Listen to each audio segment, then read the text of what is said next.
Welcome to Oasis, St. Luke's midweek worship experience. My name is Deanna Heiss, and behind the camera we have Doug Castle and Jeff Rolling. It was about a year ago that I took over the role of speaking to open this service. St. Luke's tries so hard to be a welcoming worship community, but we decided let's not leave that implied that everybody's welcome. Let's actually say it every week.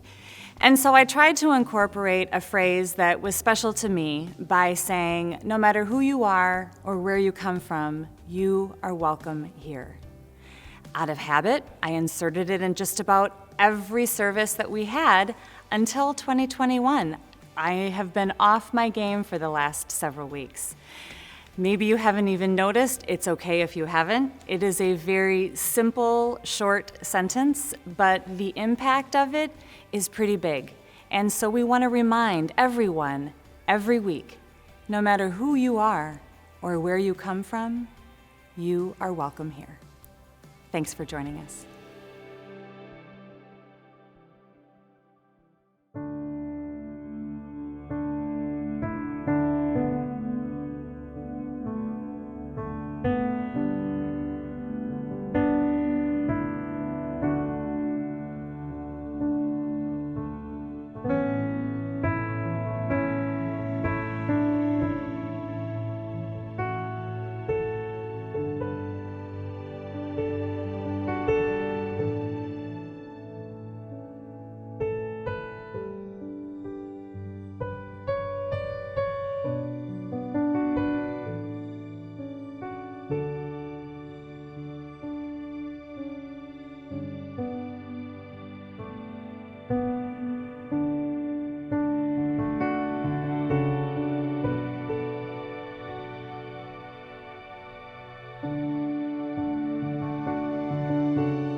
When my family and I moved to the area about 8 years ago, I saw an ad in the announcements that they were looking for volunteers to help out in the office. And I found myself with a free Tuesday, and I also wanted to get to know this new church that we were going to call home. So for about a year and a half, every Tuesday morning, I volunteered here in the church office. At that time, they had volunteers nestled in a cube between Paul Harshner, who is the volunteer and senior ministry coordinator, and Rob Gibson, who is the senior and outreach lay minister. If you know either one of these gentlemen, you know what a treat that spot was. Today we get a chance to talk to Rob Gibson, and I can tell you right now that he is married to a lovely woman named Peg, and that he is a Brewers baseball fan. This I remember from my volunteer days. But I'm excited for him to fill in the rest. So Rob, welcome. Thanks, Deanna, and you just told my whole story. So I don't, the end. Thank you for the opportunity of this conversation. Yes. Looking forward to it. So tell us a little bit about your background. Tell us where you grew up, where you went to school, and kind of your pre-St. Luke's career highlights. Okay. I was born and raised in La Crosse, known to a lot of people in the area as God's country. I guess it probably is, I don't know. As I said, I was born and raised in La Crosse, and I want to emphasize the born part because there's a little story there. My whole story, I guess, today is many of the instances I talk about were God instances that I didn't realize at the time, but now that I'm older and look back, I think, oh my gosh, God did have a part in that. The first instance was, as I said, when I was born. I'm here, but I was premature. And I don't know how much my mother wants to embellish it, but as far as I know, I was at least 2 months premature. And the doctor told my mother that I'd be stillborn, that there's no way that I'd live. So came time to deliver me, and I was having difficulty, and was viable, I guess, but the doctor was having trouble getting me to breathe. So in the procedure, he handed me over to the head nurse there. Her name was May Swan, and she worked on me and got me to breathe again. And I think that was a real God thing. As it turns out, I always wanted to know more about May, and how would I find out? Well, one of the seniors that I was visiting here when I started my ministry graduated from nursing school in La Crosse. And I happened to say to her, "Did you ever have May Swan as an instructor?" She said, "May Swan? She was my head instructor. I loved her." I said, "Can you tell me something about her?" Not only that, she said, "But I've got the yearbook. I've got her pictures and her biography." She said, I'll give that to you." So here I had the whole picture of May Swan, who saved my life. And as it turned out, when my parents were buried in La Crosse, we happened to be walking around the gravesite, and May Swan is buried maybe a half a block from my parents. So when we go to visit my parents, we always stop at May Swan's grave and say some prayers for her. So that was kind of neat. So I went to school in La Crosse, graduated from Central High School, Red Raiders, and then went to UW La Crosse and graduated 1966 in secondary education and history. So that's my early years. I went to went to English Lutheran Church in La Crosse, and went through confirmation and all that at the time, and got my Lutheran background at that time. So you were a teacher Well, I was trained to be a teacher, but I never taught. I decided that really wasn't for me. So when I graduated from the university, this was in 1966, and I thought they changed my draft status to 1A. And I thought, well, I don't want to be drafted, and so I joined the Air Force, thinking that there wouldn't be as many people in Vietnam in the Air Force. Wrong.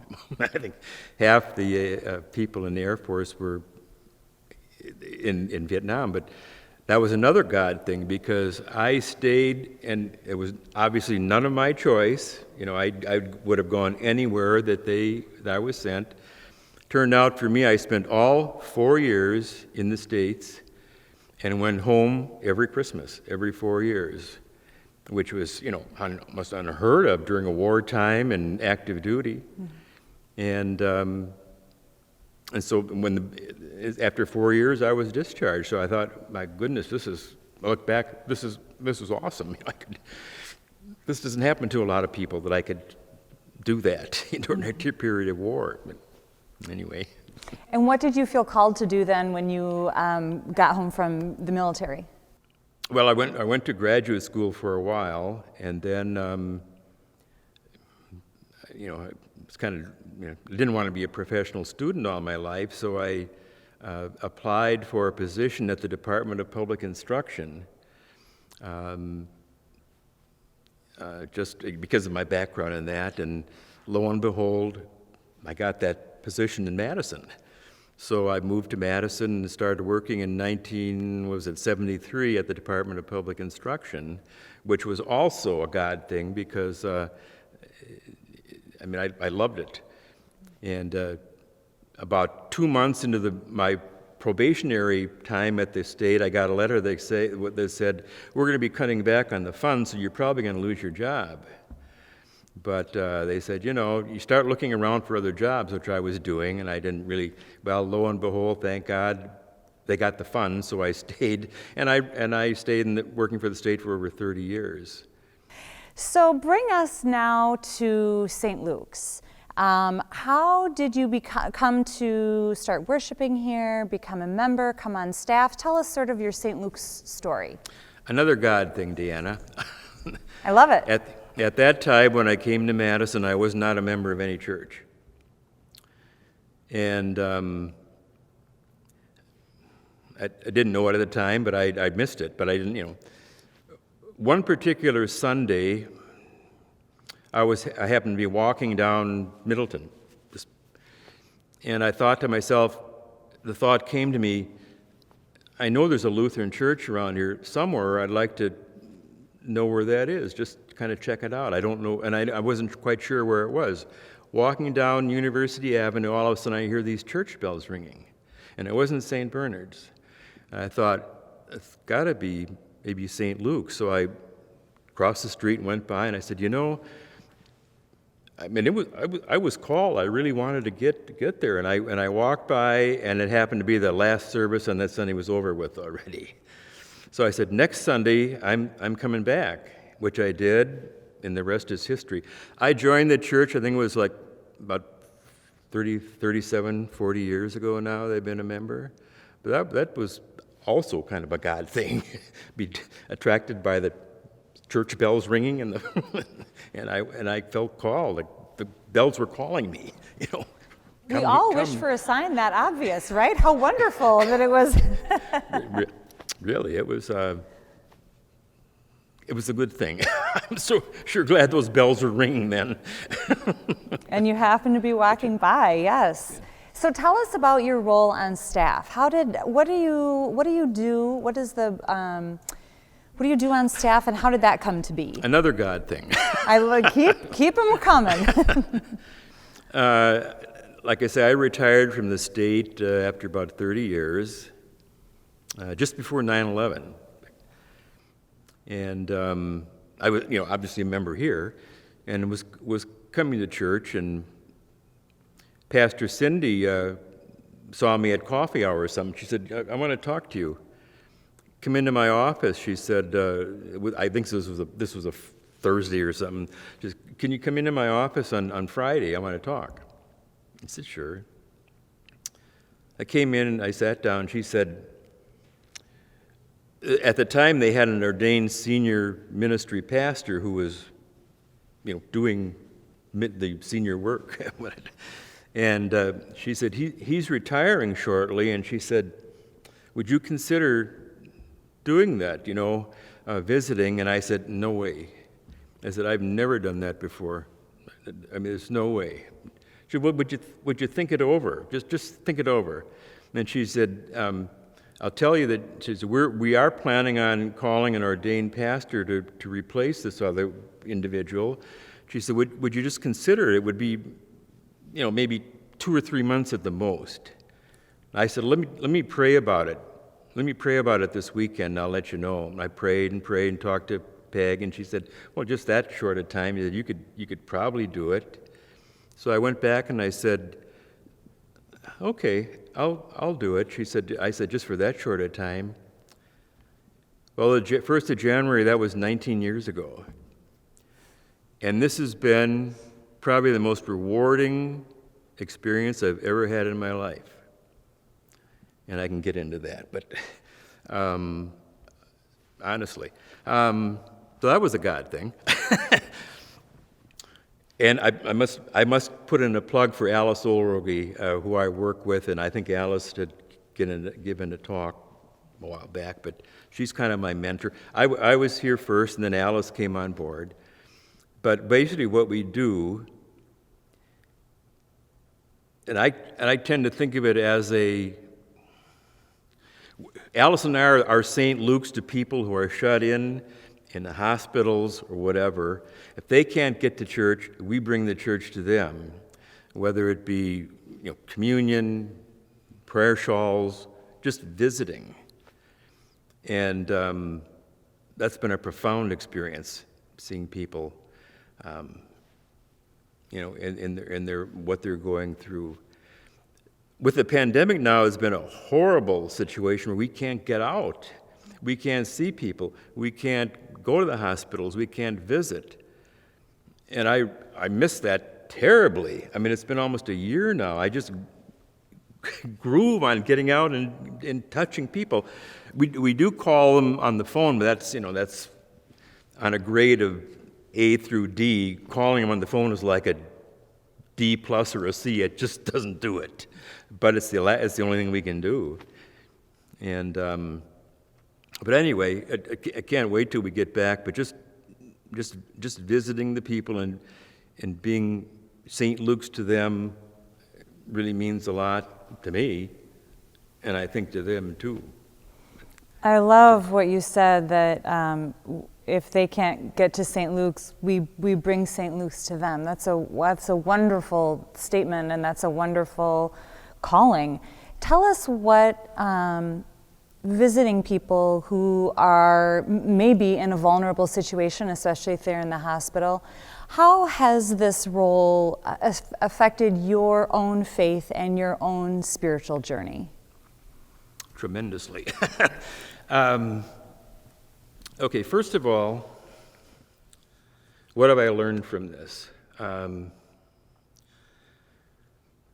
Everyone who I meet, and this would include you, Doug, everybody has a story.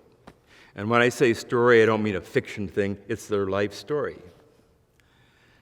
And obviously, as they get older, their story lengthens and lengthens. So when I go to see people, and I don't sit down and say, "Tell me about yourself," but constant visits, you get to learn the people, learn about them, their ups and downs, their tragedies, and doing this, I think what I've learned is that we're all in the same boat. We all have these ups and downs. We all have these stories. And it takes me back kind of like biblical. And you read the Bible, and there are people in there that have ups and downs. There's dying, and there's killing. And we're just part of God's story. We all are. And I try to learn from their story. In fact, when I see people in the hospital who are ill or whatever, every time that I go in and talk, when I leave, I tell myself, or I ask myself, what can you learn from what they're going through? Also, community and family means a great deal to these people. I don't care if they're in a nursing home, at home. There's pictures of family there. And they talk to me about their family, what their family means to them. There are unfortunately some people that don't get visitors. Well, and for whatever reason, I don't. But then I try to sit down, I try to be that person or that part of their family that maybe they need. And I don't know. I've never had anyone kick me out. In fact, I've had people that I'll call and I'll say, who I am, and well, I don't have a lot of time. I said, I'm not going to stay very long. I mean, I can give you communion or whatever. Well, okay. So I get there. One of the individuals, I think I talked for an hour and a half for them what they wanted to tell me. So it's family, it's community, and the big thing, I think, is faith. I had an individual who I went to see in the hospital. He was in intensive care, and the staff said he wants communion. I said, okay, I'll be glad to come into it. Tubes all over the place, and I said, how can I do this? And they said, well, you can break the wafer in small piece and put it in his mouth. Okay. And what about the wine? He said, well, you can dip the wine in a little, with a Q-tip type of thing, and touch it to his lips. So I went through the communion liturgy and all that, and I could tell, he obviously was listening. And after I'd finished the communion and put the wafer in the wine, the tears just came down his cheeks. I thought, my goodness, what this means to this person. That I had no idea what this faith and what this does to him. I said, this is awesome. And I've never had anyone in the hospital that turned me down for giving communion, unless they're on a special diet or whatever, and they get. And that, and when I can look back and think, these people have family, I have family. They have community, I have community. I have church. I can go to church. They can't. I have faith, and my faith continues to grow. And I thank them for what they can give me through their faith. So that's strengthened my faith. Well, and in the spirit of learning, I would like to close our time with a little story. I did promise you that I would not ambush you with any questions, but I am going to ambush you with a story, and I've saved it to the end, so if it makes you uncomfortable for any reason, Doug can just edit it right out. But when I was volunteering, as I mentioned earlier, you told a story. It wasn't to me in particular. I think it was just a story on a Tuesday morning. And I'm probably going to retell it wrong because I don't remember the specifics around where you were and why you were there. But you were talking about a dinner that you had been at and somebody who you were seated next to. And over the course of the dinner, for whatever reason, maybe your discussion of what you did, what your role was, and that you worked for St. Luke's came up. But somehow it came out that you were Lutheran and this gentleman was Catholic. And he said to you, okay, you're Lutheran, I'm Catholic, how are we different? And your response was, our conversation will be so much more interesting and so much longer to talk about how we're the same, not how we're different. And I get choked up just replaying that story. I have told that story to my kids. My husband has heard it so often that when I told him I was interviewing you today, he said, oh, the we're more the same guy? I'm like, yes, it's the we're more the same guy. And I think that was such a beautiful, gracious way to change what could have been more of a confrontational conversation to more inclusive. And you said even earlier how similar we are, how the things that matter to us, regardless of age, regardless of stage in life, remain the same, and how similar we are. And I love to tell people, sometimes I think, I try and say profound things that I want people to remember.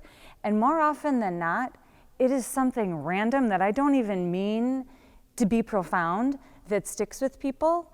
And I don't know if you were trying to teach anyone a lesson, you were simply replaying a conversation from a dinner, but that stuck with me. And that is my Rob Gibson story. Let's talk more about how we're alike than we are different. So I want to thank you for that story.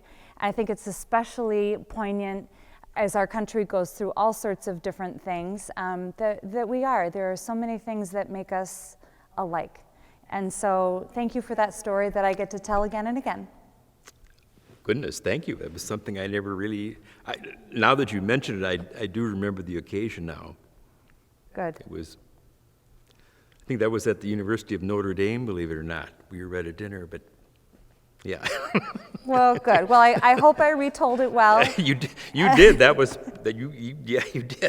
good. Well, Thanks. thank you for your time, and thank you for your insight. We appreciate it. Thank you, Deanna. Thank you very much, what you do.